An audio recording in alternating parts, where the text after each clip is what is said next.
आपने बोला 35,000 आ गया। समित तो अभी कह ही रहे थे कि कोई बड़ी बात नहीं कि अभी 35,000 ही आ जाए, और ये 35,000 आ गया। हमारा आज का पोल हालांकि सटीक साबित हो रहा था, लेकिन उसको भी शूट कर गया। अब तो हम अपर एज पे ही थे, हमको ऐसा लगता था कि ये 34,700 पक्का आ जाएगा, लेकिन ये तो 300 पॉइंट का और गेन आ गया।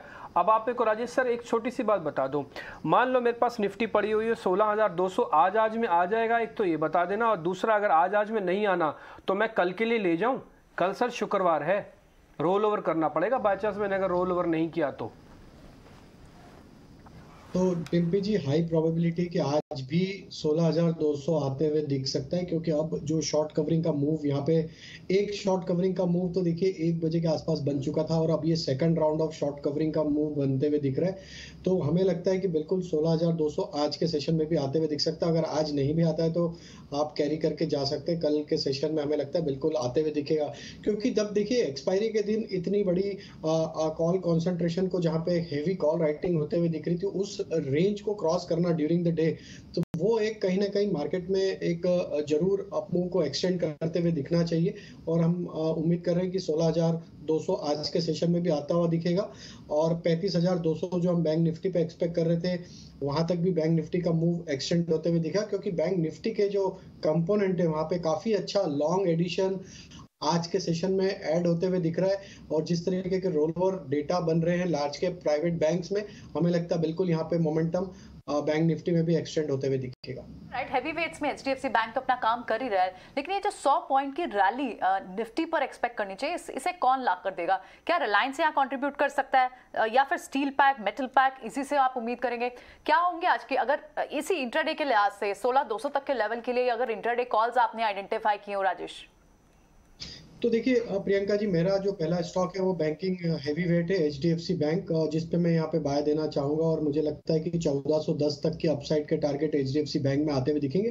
क्योंकि काफी ओवरसोल्ड जोन से कल के सेशन में भी देखे तो एक अच्छा बाइंग इंटरेस्ट बनते हुए दिखा, और पिछले 8-10 दिन से देखे तो स्टॉक में एक लोअर साइड पे बेस फॉर्मेशन हुआ है, और आज जिस तरीके से एडिशन यहाँ पे देखने को मिल रहे हैं एचडीएफसी बैंक में, हमें लगता है कि ये मोमेंटम यहाँ से एक्सटेंड होते हुए दिखेगा, और ये स्टॉक में 1410 तक के अपसाइड आते हुए दिखेगी। तो स्टॉप लॉस रखे करीब 1340 का, और एचडीएफसी बैंक में बाय करने की सलाह रहेगी।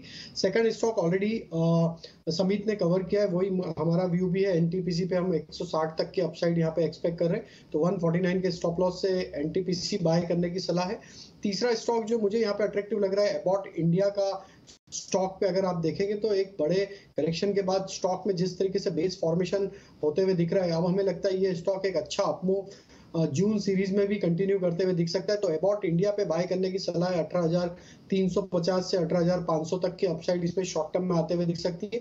तो 17,780 के स्टॉप लॉस से यहाँ पे बाय किया जा सकता है।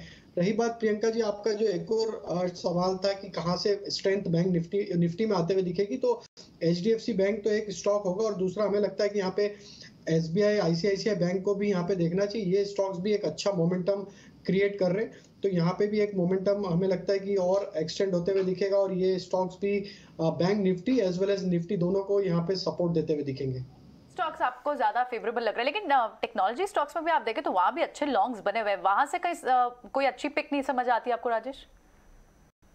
जी बिल्कुल, आईटी में भी एक ओवरसोल्ड जोन से एक अच्छा मोमेंटम वापस बनते हुए दिख रहा है, और हमें लगता है कि यहाँ पे विप्रो को भी देखना चाहिए। जिस तरीके से विप्रो में लोअर साइड से 440 के आसपास से स्टॉक ने एक करेक्शन के बाद अब जो रिकवरी का ट्रेड बन रहा है, तो हमें लगता है विप्रो यहाँ से एक अपसाइड कंटिन्यू करते हुए दिख सकता है। काफी बड़े करेक्शन हमने पिछले कुछ हफ्तों में देखे इस स्टॉक में, और सारे आईटी स्टॉक्स में आज देखें तो रोल ओवर के चलते एज वेल एज एक ओवरसोल्ड जोन से एक पुलबैक का ट्रेड जरूर बन रहा है। तो विप्रो को यहाँ पे देखना चाहिए। 452 के आसपास ट्रेड कर रहा है, 440 का स्टॉप लॉस रखे, और हमें लगता है कि पुलबैक यहाँ पे एक्सटेंड होते हुए इसको 465 से 470 की तरफ भी लेके जा सकता है।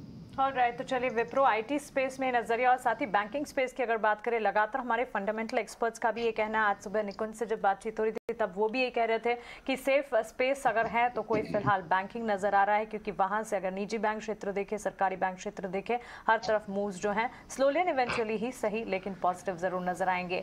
समीर, टोरेंट फार्मा को देखिए, स्टॉक में आज दमदार एक्शन देखने को मिला है, और हाईएस्ट इंट्राडे मूव 7 अप्रैल 2020 के बाद ये स्टॉक आज दिखा रहा है। इंट्राडे गेन्स हैं करीब 9%।